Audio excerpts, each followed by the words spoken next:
गुरुर्ब्रह्मा गुरुर्विष्णुर् गुरुर्ब्रह्मा गुरुर्विष्णुर् गुरुर्देवो महेश्वरः गुरुर्देवो महेश्वरः गुरुसाक्षात् परब्रह्म गुरुर्साक्षात् परब्रह्म तस्मै श्री गुरवे नमः तस्मै श्री गुरवे नमः।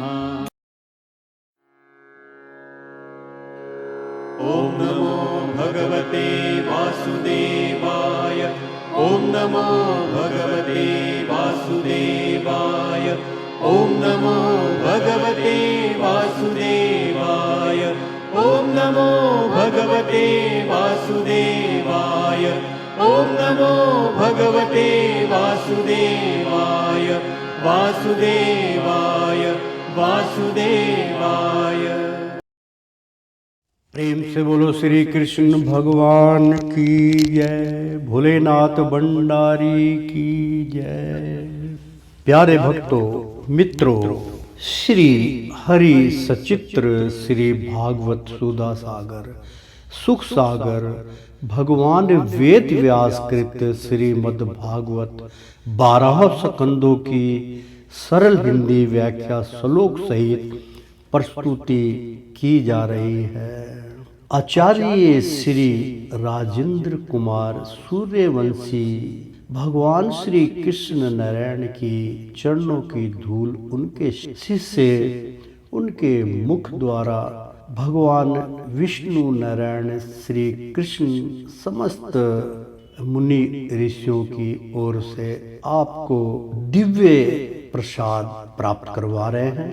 कृपया प्रसाद ग्रहण कीजिए और अपने चित्त और मन को एकाग्र कीजिए। तो प्रेम से बोलो श्री कृष्ण भगवान की जय। एक बार बोल दो ना राधे राधे। मित्रों, चतुर्थ स्कंद समाप्त हुआ। हरि ओम तत्सत। अर्थात मित्रों, श्री कृष्णाभ्या नमः, श्री राधे कृष्णाभ्या नमः। श्रीमद् भागवत महापुराण पंचम संखंड यत्रामि लोक विस्तारा स्तारा एव व्यासी भासन्ते तमः वंदे बाल गोपाल मालयम नमः। प्रेम से बोलो श्री कृष्ण भगवान की जय। मित्रों, ओम नमो भगवते वासुदेवाय बहुत अमृत महामंत्र, जिनके पास कोई महामंत्र नहीं है, गुरु की शरणागत में वो नहीं जा पाए हैं, तो उनके लिए भगवान ने असीम कृपा करके नारद मुनि के मुख द्वारा ये ओम नमो भगवते वासुदेवाय का आप निरंतर जाप कीजिए। भगवान इस महामंत्र से अति प्रसन्न होते हैं। इधर उधर भटकने की आपको आवश्यकता नहीं है। तो प्रेम से बोलो वासुदेव भगवान की जय। श्रीमद् भागवत महापुराण पंचम संखंड पहला अध्याय यानी कि पंचम स्कंद का पहला अध्याय हम शुरू करने जा रहे हैं। प्रिय वर्त चरित्र। तो प्रेम से बोलो श्री कृष्ण भगवान की जय। तो राजा परीक्षित ने पूछा, मुनिवर महाराज, प्रिय वर्त तो बड़े भगवंत भक्त और आत्मा राम थे, उनकी गृहस्थ आश्रम में कैसे रुचि हुई, जिसमें फंसने के कारण मनुष्य को अपने स्वरूप की विस्मृति होती है और वह कर्म बंधन में वैध जाता है। विपर निश्चय ही ऐसे निष्कंड महापुरुषों का इस प्रकार गृहस्थ आश्रम में अभिनिवेश होना उचित नहीं है। इसमें किसी प्रकार का संदेह नहीं कि जिनका चित्त पूर्ण कीर्ति श्री हरि के चरणों की शीतल छाया का आश्रय लेकर शांत हो गया है, उन महापुरुषों की कुटुंब आदि में कभी आसक्ति नहीं हो सकती। ब्राह्मण, मुझे इस बात का बड़ा संदेह है कि महाराज प्रियव्रत ने स्त्री, घर और पुत्र आदि में आसक्त रहकर भी किस प्रकार सिद्धि प्राप्त कर ली और क्यों कर उनकी भगवान श्री कृष्ण में अविचल भक्ति हुई। प्रेम से बोलो श्री कृष्ण भगवान की है। मित्रों, बहुत सुंदर प्रसंग इस ग्रंथ में सुनने को मिलेगा कि बतला रहे हैं कि अपना गृहस्थ में रह के भी श्री भगवान की शरणागत कैसे प्राप्त होती है। इसमें स्पष्ट लिखा है कि श्री कृष्ण में अविचल भक्ति हुई, यानी कि कैसे हुई। तो श्री सुखदेव जी ने कहा, राजन तुम्हारा कथन बहुत ठीक है। जितना चित्त पवित्र कीर्ति श्री हरि के परम मधुर चरण कमल मकरनंद के रस में सारोबोर हो गया है, वे किसी विघ्न बाधा के कारण रुकावट आने जाने पर भी भगवत भक्त परमहंसों के प्रिय श्री वासुदेव भगवान के कथा शरण रूपी परम कल्याणमय मार्ग को प्राय छोड़ते नहीं।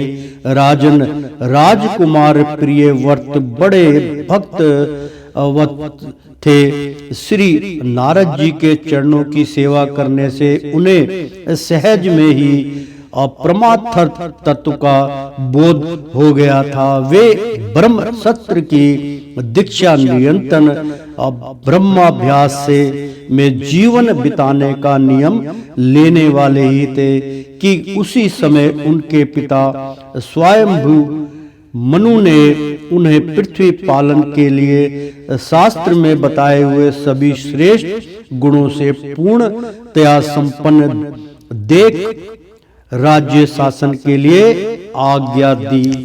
बहुत सुंदर प्रसंग मित्रों, भक्तों, इसमें स्पष्ट बतला रहे हैं कि नारद की शरणागत में रहकर, यानी कि वो बहुत बड़े पुण्य आत्मा थी, भगवान से उनका मिलन था, निरंतर भगवान का वो जाप करते थे। तात्पर्य मित्रों ये हुआ कि जिस प्रकार जो है कोई भी प्राणी जो आज के युग में फंसा हुआ है, वो सत्संगी और जो ब्राह्मण लोग होते हैं, जो ज्ञानी होते हैं, उनकी शरणागत में अगर इंसान चला जाए, उसका चरण अमृत पान करे, तो कुदरती उसको जो है आत्मज्ञान की प्राप्ति होती है और उसको ब्रह्म ज्ञान की भी प्राप्ति होती है। उसको अपने आप अज्ञानता समाप्त हो जाती है, तो ज्ञान उसको प्राप्त हो जाता है। तो अच्छे लोगों की आप संगत कीजिए, सत्संगियों में उठा बैठक कीजिए। कोई भी आदमी गलत है, ठीक नहीं है, उसका संग मत कीजिए। जो भगवान का प्रिय नहीं है, उससे बोलने की भी आवश्यकता नहीं है। तो प्रेम से बोलो श्री कृष्ण भगवान की जय। तो किंतु प्रियव्रत, यानी कि जिस राजा की बात हो रही है कि प्रियव्रत अखंड समाधि योग के द्वारा अपनी सारी इंद्रियों और क्रियाओं को भगवान वासुदेव के चरणों में ही संपन्न कर चुके हैं। अतः पिता की आज्ञा किसी प्रकार उल्लंघन करने योग्य ना होने पर भी यह सोचकर कि राज्य अधिकार पाकर मेरा आत्म स्वरूप स्त्रों पुत्र आदि असत्य परपंच से आच्छादित हो गया और हो जाएगा, राज्य और कुटुंब की चिंता में फंसकर मैं परमार्थ तत्व को प्राय भूल जाऊंगा। उन्होंने उसे स्वीकार ना किया। आदिदेव स्वयं बंबू भगवान ब्रह्मा जी को निरंतर इस गुण में परपच की बुद्धि का ही विचार रहता है। वे सारे संसार के जीवों का अभिप्राय जानते रहते हैं। जब उन्होंने प्रिय व्रत की ऐसी प्रवृत्ति देखी, तय वे मूर्तिमान चारों वेद और मरीचि आदि पार्षदों की साथ लिए अपने लोक में उतरे। आकाश में जहां तहां विमानों पर चढ़े हुए इंद्र आदि प्रधान देवताओं ने उनका पूजन किया तथा मार्ग में टोलियां बांधकर आए हुए सिद्ध गंधर्व, साध्य, चरण और मुनिजन ने सत्वन किया। इस प्रकार जगह जगह आदर सम्मान पाते हुए साक्षात नक्षत्र नाथ चंद्रमा के समान गंधमादन की घाटी को प्रकाशित करते हुए प्रिय व्रत के पास पहुंचे। प्रिय व्रत को आत्म विदा का उपदेश देने के लिए वहां नारद जी भी आए हुए थे। ब्रह्मा जी के वहां पहुंचने पर उनके वाहन हंस को देखकर देव ऋषि नारद जान गए कि हमारे पिता भगवान ब्रह्मा जी पधारे हैं। अतः वे स्वयंभू मनु और प्रिय व्रत के सहित तुरंत खड़े हो गए और सबने उनको हाथ जोड़कर प्रणाम किया। परीक्षित नारद जी उनकी अनेक प्रकार से पूजा की और सुमधुर वचनों में उनके गुण और अवतार की उत्कृष्टता का वर्णन किया। तब आदि पुरुष भगवान ब्रह्मा जी ने प्रिय व्रत की और मंद मुस्कान युक्त दया दृष्टि से देखते हुए इस प्रकार कहा। श्री ब्रह्मा जी ने कहा, बेटा, मैं तुमसे सत्य के सिद्धांत की मैं बात करता हूँ, ध्यान देकर सुनो। तुम्हें अगर मैं श्री हरि के प्रति किसी प्रकार की दोष दृष्टि नहीं रखनी चाहिए। तुम्हें क्या हम महादेव जी, तुम्हारे पिता स्वयंभू मनु और तुम्हारे गुरु ये महर्षि नारद भी विवश होकर उन्हीं की आज्ञा का पालन करते हैं। उनके विधान को कोई भी देहधारी ना तो तप विधा योग बल या बुद्धि बल से, ना अर्थ या धर्म की शक्ति से और ना स्वयं या किसी दूसरे की सहायता से ही टाल सकता है।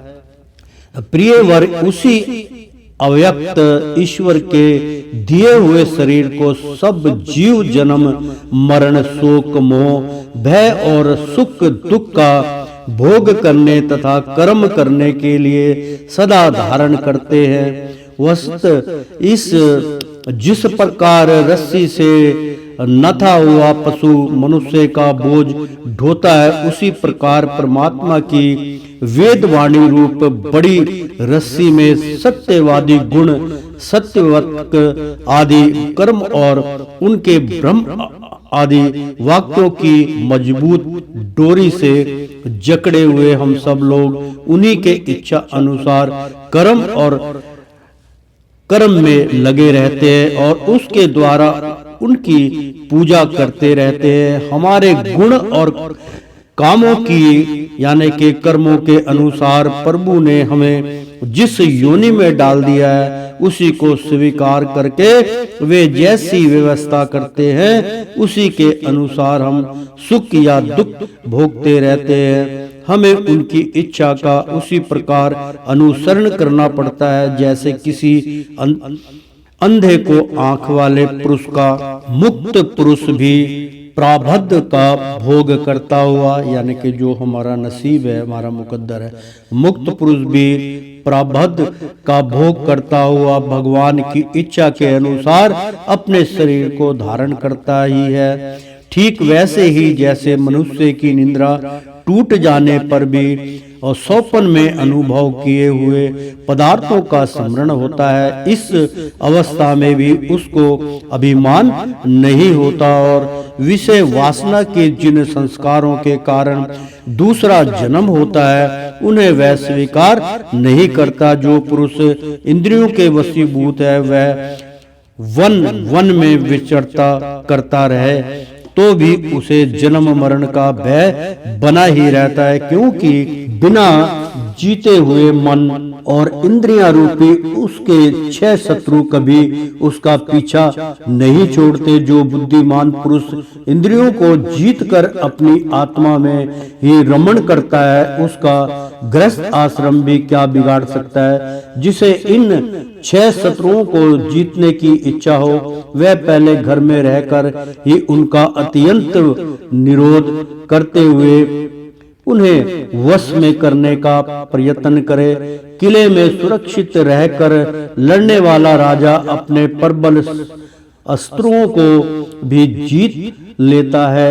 फिर जब इन शत्रुओं का बल अत्यंत क्षीण हो जाए, तब बुद्धिमान पुरुष इच्छा अनुसार विचर सकता है।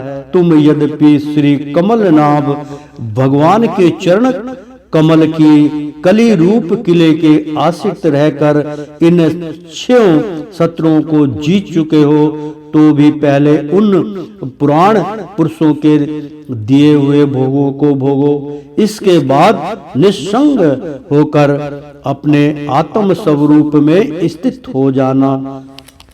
प्रेम से बोलो श्री कृष्ण भगवान की जय। श्री सुखदेव जी कहते हैं, जब त्रिलोकी के गुरु श्री ब्रह्मा जी ने इस प्रकार कहा, तो परम भागवत प्रिय व्रत ने छोटे होने के कारण नम्रता से सिर झुका लिया और जो आज्ञा ऐसे कहकर बड़े आदर पूर्वक उनका आदेश सिरोधार्य किया।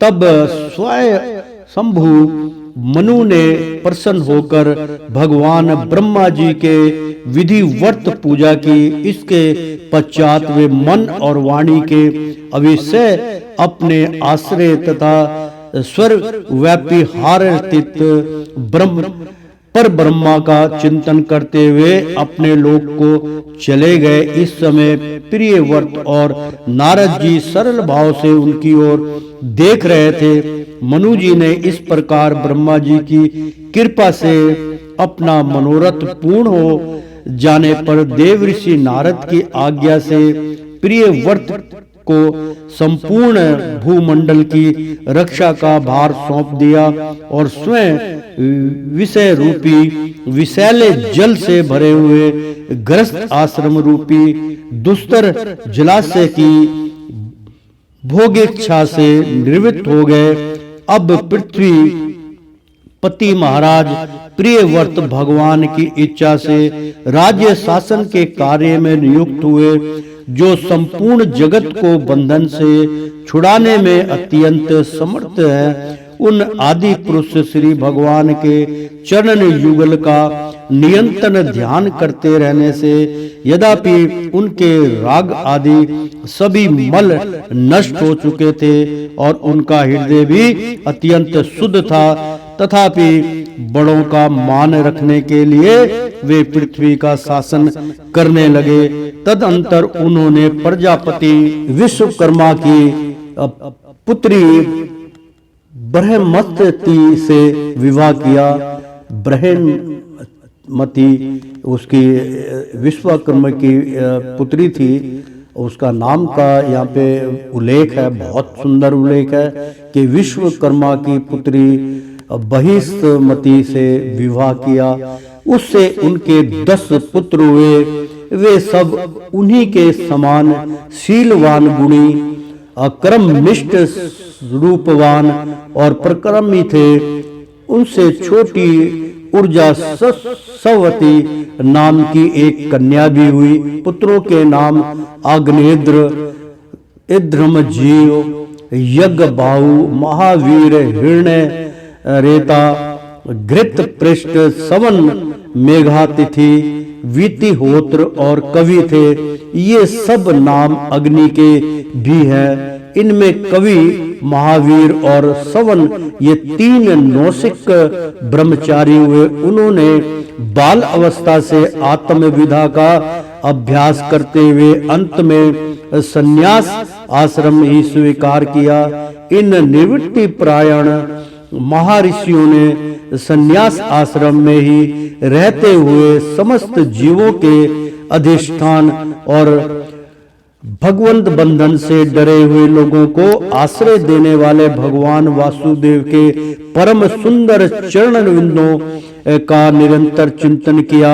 उससे प्राप्त हुए अखंड एवं श्रेष्ठ भक्ति योग से उनका अंतरकरण सर्वथा शुद्ध हो गया और उसमें श्री भगवान का अविर्भाव हुआ। तब देह आदि उपाधि की निवृत्ति हो जाने से उनकी आत्म की संपूर्ण जीवों के आत्मभूत प्रत्यात्मा में एक ही भाव से स्थिति हो गई। महाराज प्रिय व्रत की दूसरी भार्या से उत्तम तामस और रैवत ये 3 पुत्र उत्पन्न हुए जो अपने नाम वाले मनवंतरों के अधिपति हुए। प्रेम से बोलो श्री कृष्ण भगवान की जय।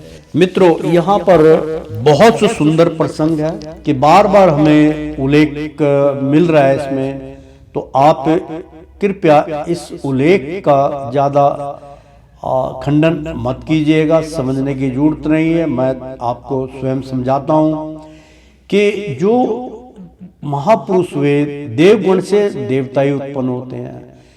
अगर देवता कोई गलती करता है तो उसमें उस गलती का सुधार करने के लिए राक्षस गुण भी उत्पन्न हो जाते हैं। इसी प्रकार से ये सृष्टि की रचना चल रही थी मित्रों। तो रचना चलते चलते चलते कितने मतलब युग आए और कितने जो है राक्षस गुणी हुए, कितने शक्तिशाली हुए, कितने यज्ञ किए, तो अंत में सबको भगवान की शरणागत में ही आत्मा की शांति प्राप्त हुई। कहने का तात्पर्य तो जैसे अग्नि है, अभी जैसे यहाँ पर उल्लेख किया कि इस विश्वकर्मा की पुत्री जो है बृहस्पति से विवाह किया, तो ये नाम जो दिए जाते हैं उनके, तो वो उन्हीं के अधीन होते हैं नाम। जैसे कि अग्नि के कितने ही नाम बतलाए गए हैं, तो उसी के नाम से वो पुत्रों की जो है नाम राशि रख देते हैं, उसी का नाम इसमें हो जाता है कि भाई अग्नि के कितने पुत्र थे। तो वही जन्म के अनुसार शास्त्र बताता है कि वो उनके नाम से, जैसे कि राजन कितने प्रकार के होते हो, तो चाहे वो 1000 राजा हो, अलग अलग नाम के हो, लेकिन उनको राजन कह के पुकार लेते हैं। तो तात्पर्य यही है मित्रों, ध्यान से सुनिए, बहुत सुंदर और यहाँ पे वर्णन हो रहा है। तो इस प्रकार कवि आदि 3 पुत्रों के निवृत्ति प्रायण हो जाने पर राजा प्रियव्रत ने 11 अबुर्ध वर्षों तक पृथ्वी का शासन किया, जिस समय वे अपनी अखंड पृष्ठामयी और वीरशालिनी भुजाओं से धनुष की डोरी खींचकर टंकार करते थे। उस समय डर के मारे सभी धर्मद्रोही ना जाने कहां छिप जाते थे।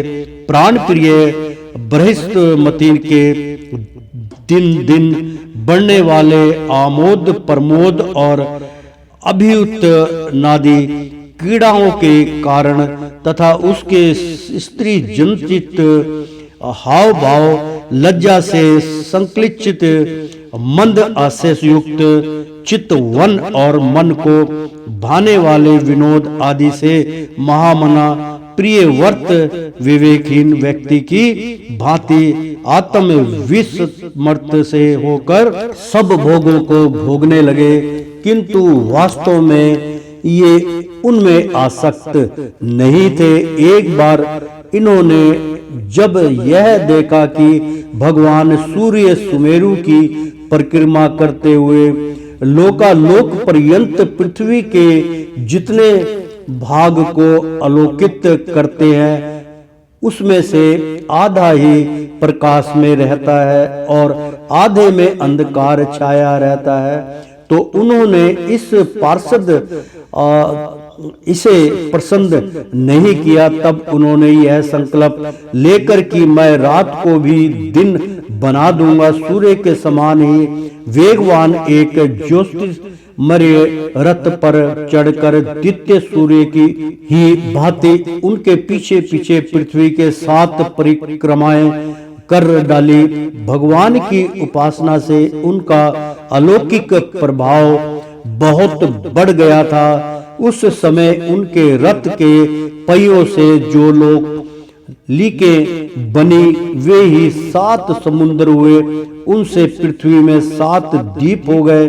उनके नाम क्रम से जम्बू, पलक्ष, शल्पभली, कुश, कौरचक, शाक और पुष्कर द्वीप हैं। इनमें से पहले पहले की अपेक्षा आगे आगे के द्वीप का परिमाण दूना है और ये समुद्र के बाहरी भाग में पृथ्वी के चारों ओर फैले हुए हैं।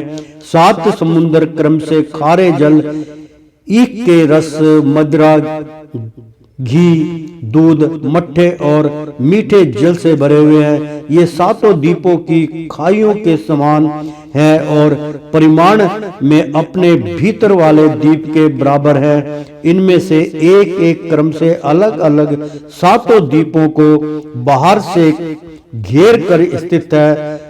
बृहस्पति पति महाराज प्रियव्रत ने अपने अनुराग, अनुगत पुत्र अग्निध्र, इधम जीव, यज्ञबाहु, हिरण्य रेता, घृत पृष्ठ, मेघा अतिथि और वितिहोत्र में से क्रम से एक एक को उक्त जम्बू आदि द्वीपों से एक एक का राजा बनाया। उन्होंने अपनी कन्या ऊर्जास्वती का विवाह शुक्राचार्य जी से किया। बाप रे, शुक्राचार्य का नाम आ गया। शुक्राचार्य जो थे वो राक्षसों के गुरु थे।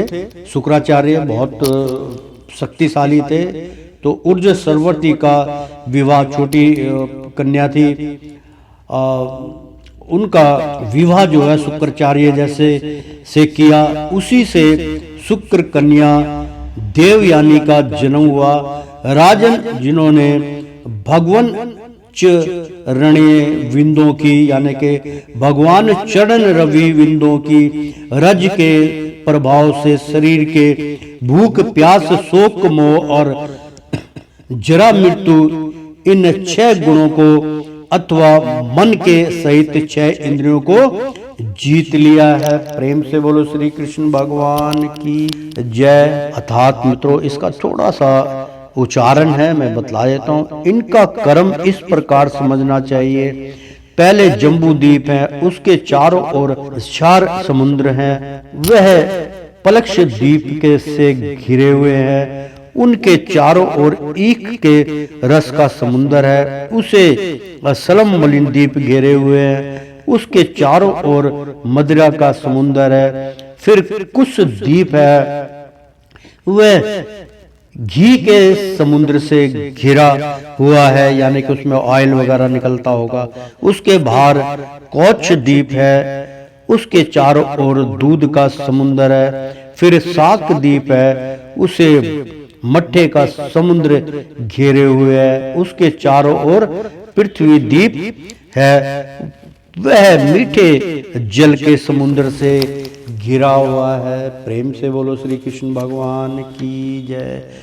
तो मित्रों, राजन जिन्होंने भगवान चरण रविंद्रों की रज के प्रभाव से शरीर के भूख, प्यास, शोक, मोह और जरा मृत्यु इन 6 गुणों को अथवा मन के सहित 6 इंद्रियों को जीत लिया है, उन भगवंत भक्तों का ऐसा पुरुषास्त्र होना कोई आश्चर्य की बात नहीं है, क्योंकि वर्ण बहिष्कृत चंडाल आदि नीच योनि का पुरुष भी भगवान के नाम का केवल एक बार उच्चारण करने से तत्काल संसार बंधन से मुक्त हो जाता है। इस प्रकार अतुलनीय बल पराक्रम से युक्त महाराज प्रियव्रत एक बार अपने को देव ऋषि नारद के चरणों की शरण में जाकर भी पुण्य देववश प्राप्त हुए।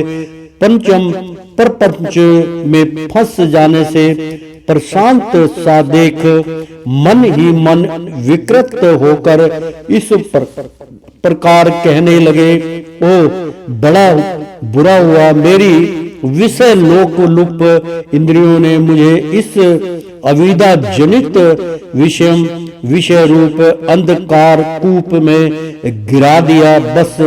बस बहुत हो लिया। हाय मैं तो स्त्री का कीड़ा मृग ही बन गया। उसने मुझे बंदर की भांति नचाया। मुझे धिक्कार है। इस प्रकार उन्होंने अपने को बहुत कुछ बुरा भला कहा।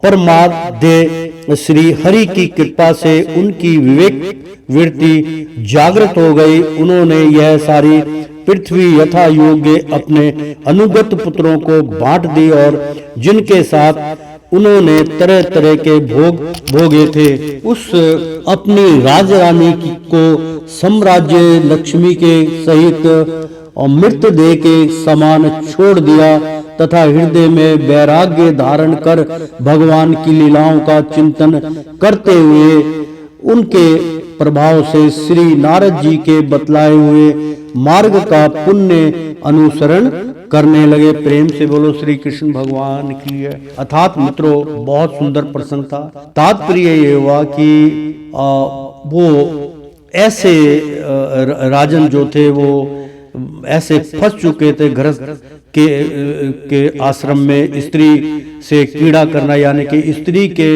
उसके अंदर ही वो प्रभाव में ज्यादा विलीन थे। उन्हीं से उनकी आज्ञा का पालन करना, उनसे सारी वार्तालाप करना, उनसे ऐसा उसका निश्चय मतलब वो था। लेकिन वो इस बात को भूल गए थे। तो मैं एक बार इसका उच्चारण करके बतलाता हूँ। बहुत सुंदर प्रसंग था। तो इस प्रकार अतुल्य बल पराक्रम से युक्त महाराज प्रिय वर्त एक बार, यानी कि जो अतुल्य बल पराक्रम मतलब उनका कोई वजन नहीं है, उनका कोई किसी से तुलना नहीं कर सकते। तो पराक्रम से युक्त महाराज सृष्टि की रचना की थी। अभी उनका जो है यानी कि नाम आया था विश्वकर्मा जी की पुत्री, यानी कि जिनसे उन्होंने विवाह किया था।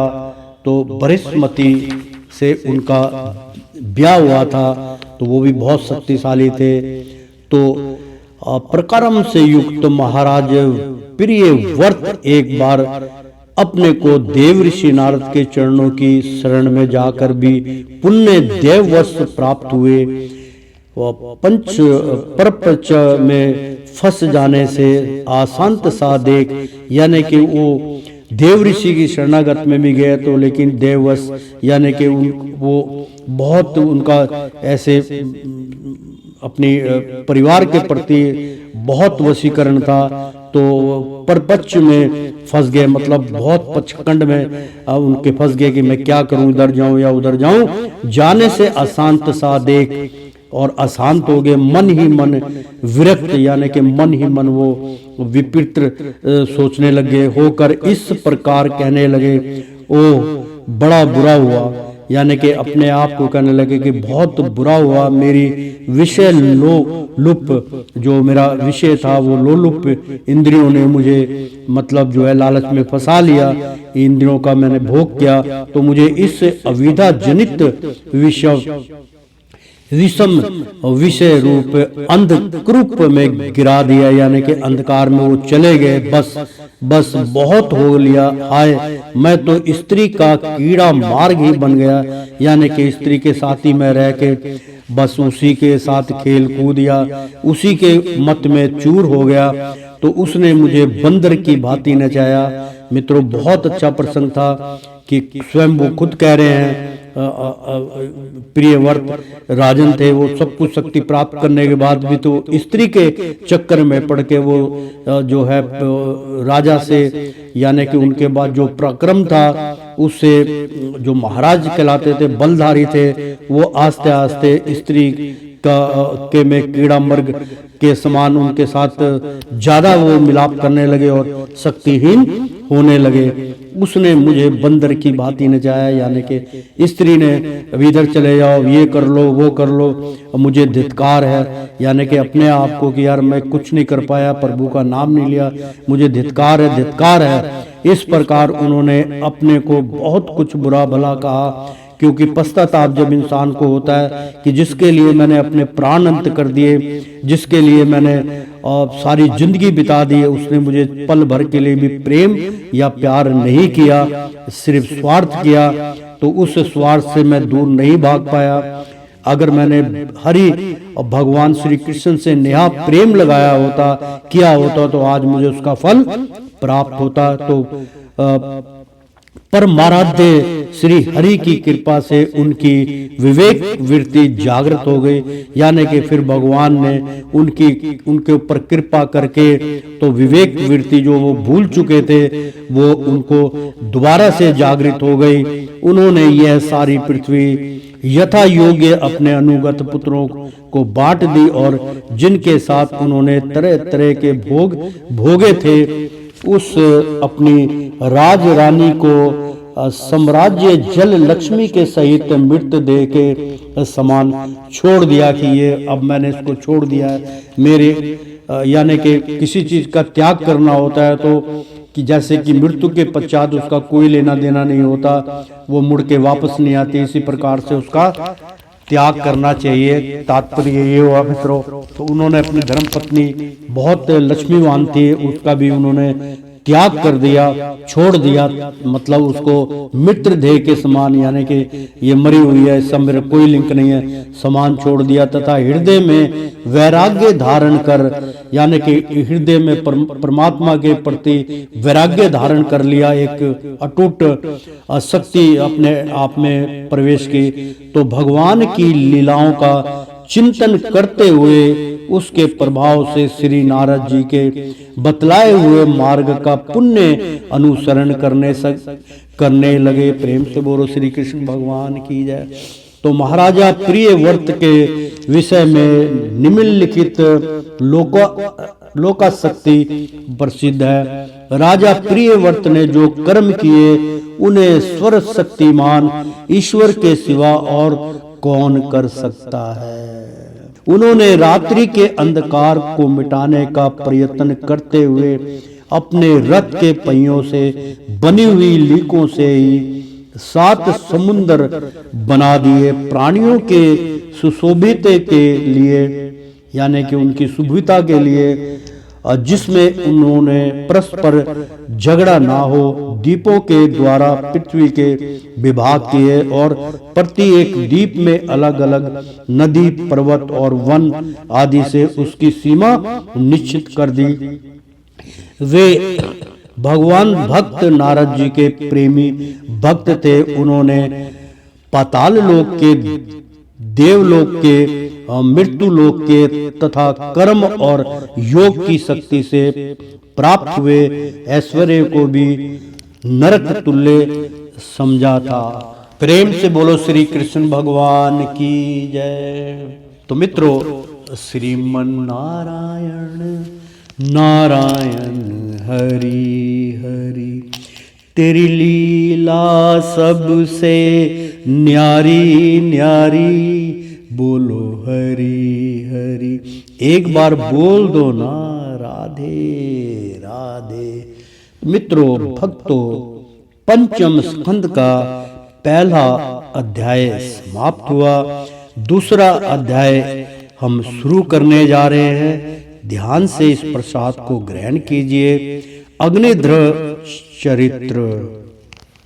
श्री सुखदेव जी कहते हैं, पिता प्रियव्रत के इस प्रकार तपस्या में संलग्न हो जाने पर राजा अग्निधीर उनकी आज्ञा का अनुसरण करते हुए जम्बूद्वीप की प्रजा का धर्म अनुसार पुत्र व्रत पालन करने लगे। एक बार वे पितृलोक की कामना से सत्य पुत्र प्राप्ति के लिए पूजा की सब सामग्री जुटाकर सुर सुंदरियों के क्रीड़ा स्थल मंदराचल की एक घाटी में गए और तपस्या में तत्पर होकर एकाग्र चित्त से प्रजापतियों के पति श्री ब्रह्मा जी की आराधना करने लगे। आदि देव भगवान ब्रह्मा जी ने उनकी अभिलाषा जान ली अतः अपनी सभा की गायिका का पूर्वचित्त नाम की अप्सरा को उनके पास भेज दिया। अग्नि ध्रुव जी के आश्रम के पास एक अति रमणीय उपवन था। वह अप्सरा उसी में विचरने लगी। उस उपवन में तरह तरह के सघन तरुणों की शाखाओं पर स्वर्ण लताएं फैली हुई थी। उन पर बैठे हुए मयूर आदि कई प्रकार के स्थलचारी पक्षियों के जोड़े सुमधुर बोली बोल रहे थे। उनकी षड्यंत्र आदि स्वर्ण युक्त ध्वनि सुनकर सचेत हुए जल कुक्कुट कार्णव एवं कल हंस आदि जल पक्षी भांति भांति से कूजने लगते थे। इससे वहां के कमल वन से सुशोभित निर्मल सरोवर गूंजने लगते थे। पृथ्वी चति की विलासपूर्ण असुलित गतिविधि और पाद विन्यास की शैली से पद पद पर उनके चरण पुणों की झंकार हो उठती थी। उनकी मनोहर ध्वनि सुनकर राजकुमार अग्निधन ने समाधि योग द्वारा मूंदे हुए अपने कमल कली के समान सुंदर नेत्रों को कुछ कुछ खोलकर देखा तो पास ही उन्हें वह अप्सरा दिखाई दी। अर्थात मित्रों, बहुत सुंदर प्रसंग है ये, ध्यान से सुनिए कि पूर्वाचित की विलासपूर्ण सुललित गतिविधि और पाद विन्यास की शैली से पद पद पर उनके चरण नूपुरों की झंकार हो उठती थी। यानी कि वो अप्सरा जहां जहां घूमती थी उनकी झंकार में सब जितने भी वहां पक्षी थे, मयूर थे, चीखते थे, वो झंकार के सामने सब मगन हो जाते थे। उनकी मनोहर ध्वनि और वो जो गीत गाती थी या जो बतलाती थी ध्वनि जो उनकी थी, जो उनकी झंकार थी, यानी कि पृथ्वी थोड़ी बहुत जैसे आहट होती है उसकी मनोहर ध्वनि सुनकर राजकुमार अग्निधर ने समाधि योग द्वारा मूंदे हुए अपने कमल कली के समान सुंदर नेत्रों को कुछ कुछ खोलकर देखा तो, यानी कि वो आंख मूंद कर तपस्या कर रहे थे ब्रह्मा जी की,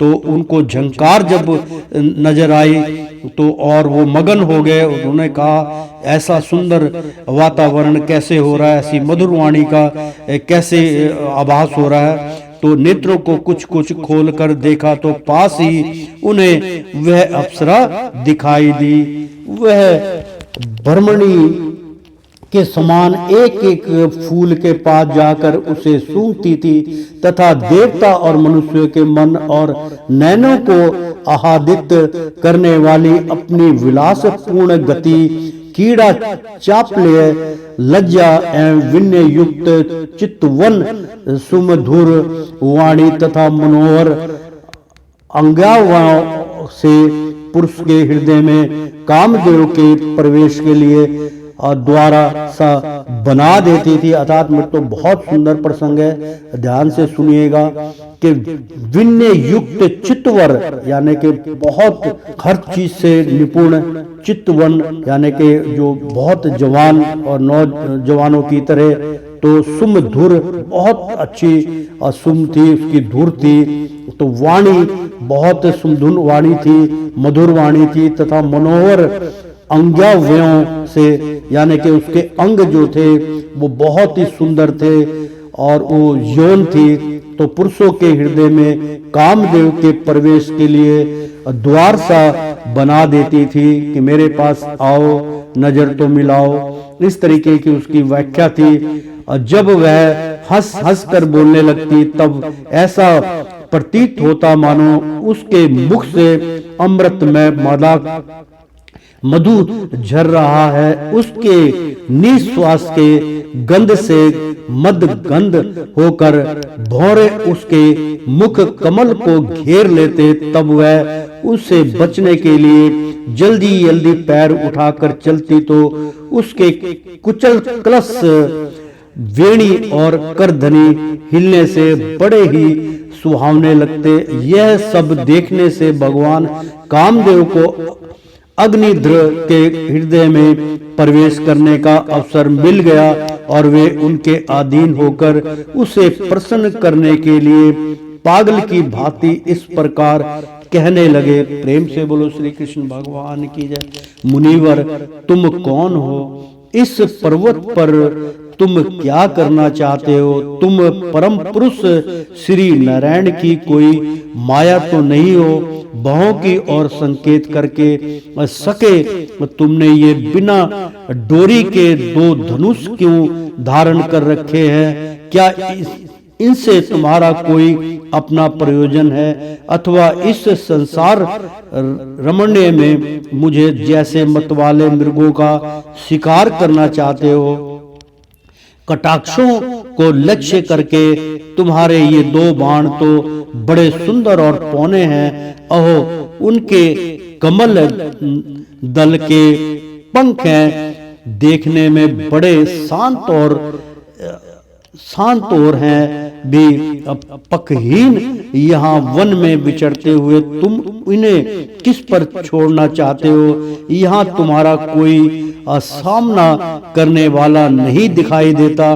तुम्हारा यह पराक्रम हम जैसे जडल बुद्धियों के लिए कल्याणकारी हो।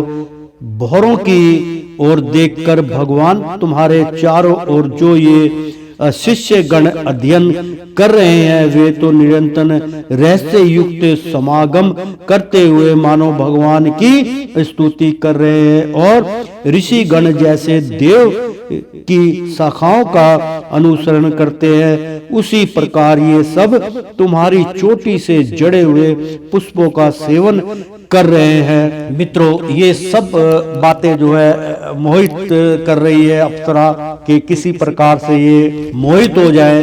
तो नुपुरों के शब्द की ओर संकेत करके ब्राह्मण तुम्हारे चरण रूप पिंजड़ों में तो तीतर बंद है, उनका शब्द तो सुनाई देता है परंतु रूप देखने में नहीं आता।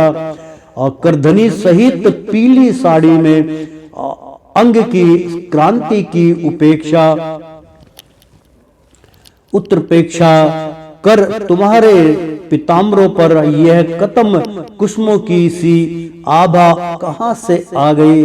उनके ऊपर तो अंगारों का मंडल सा भी दिखाई देता है, किंतु तुम्हारे वक्कल वस्त्र कहाँ है? कुकुंड मणि मंडित कुचों की और लक्ष्य करे, कुंड मम मंडित कूचों की ओर लक्ष्य करे करके दिग्जवर तुम्हारे इन दोनों सुंदर सिंगों में क्या भरा हुआ है? अवश्य ही इनमें बड़े अमूल्य रत्न भरे हैं। इसी से तो तुम्हारा मध्य भाग इतना कृश होने पर भी तुम उनका बोझ ढो रहे हो। यहाँ जाकर तो मेरी दृष्टि भी मानो अटक गई है और सुभग इन सिंगों पर तुमने यह लाल लाल लेप सा क्या लगा रखा है? इसकी गंध से तो मेरा सारा आश्रम महक उठा है। मित्रवर, मुझे तो तुम अपना देश दिखा दो। यहाँ के निवासी अपने वक्ष सतल पर ऐसे अद्भुत अवयम यादत धारण करते हैं जिन्होंने हमारे जैसे प्राणियों के चितों को क्षुब्ध कर दिया है, तथा मुख में विचित्र हाव भाव, शरण भाषण और अमृत अधरा अमृत जैसे अनूठी वस्तुएं रखते हैं। प्रेम से बोलो श्री कृष्ण भगवान की जय। अर्थात मित्रों कि मित्रवर, मुझे तो तुम अपना देश दिखा दो, जहाँ के निवासी अपने वक्ष स्थल पर ऐसे अद्भुत अवयव धारण करते हैं जिन्होंने हमारे जैसे प्राणियों के चितों को क्षुब्ध कर दिया है, तथा मुख में विचित्र हाव भाव, शरण यानी कि सरस भाषण और आधार मृत जैसी अनूठी वस्तुएं रखते हैं।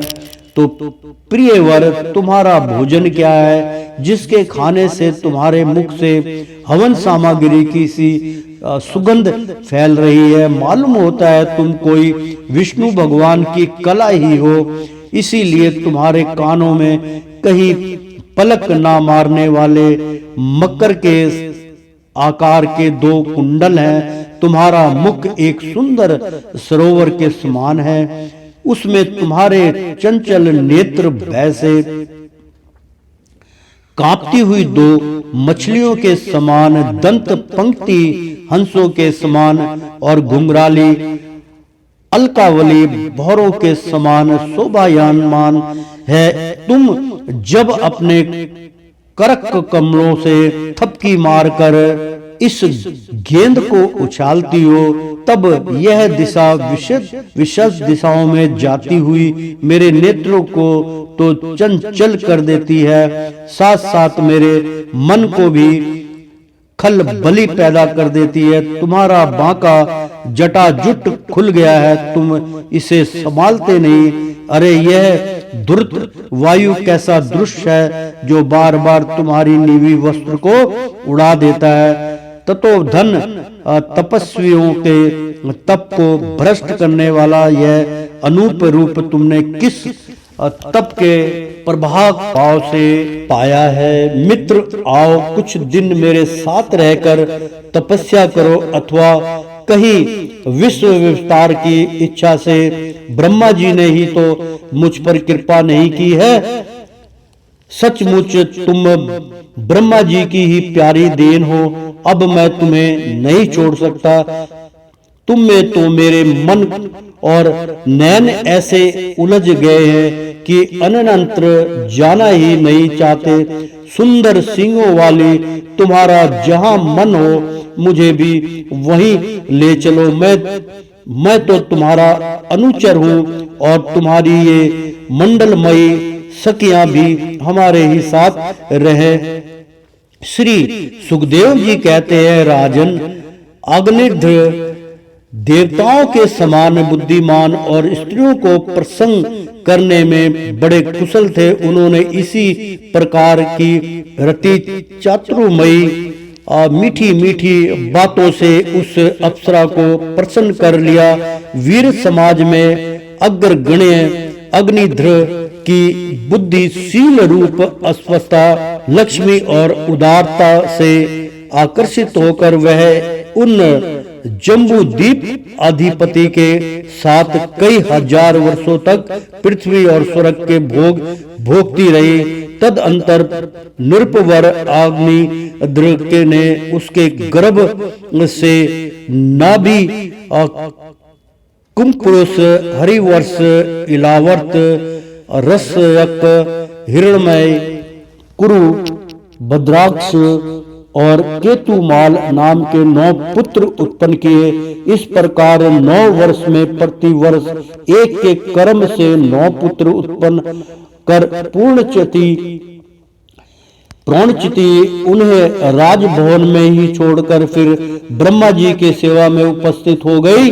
ये अग्निध्र के पुत्र माता के अनुग्रह से स्वभाव से ही सुडौल और सबल शरीर वाले थे। अग्निध्र ने जम्बूद्वीप के विभाग करके उन्हीं के समान नाम वाले 9 वर्ष भूमंडल बनाए और उन्हें एक एक पुत्रों को सौंप दिया।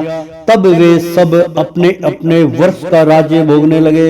महाराजा अग्निध्र दिन दिन भोगों को भोगते रहने पर भी उनसे अतृप्त ही रहे।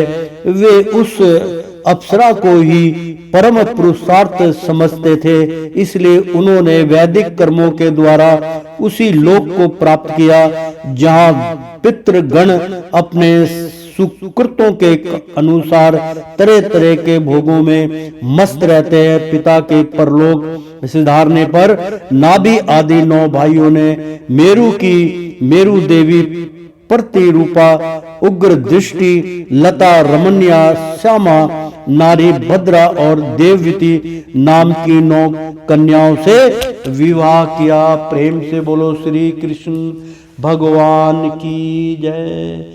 ओ श्रीमन नारायण नारायण हरि हरि। तेरी लीला सबसे न्यारी न्यारी बोलो हरि हरि। ओ श्रीमन नारायण नारायण हरि हरि।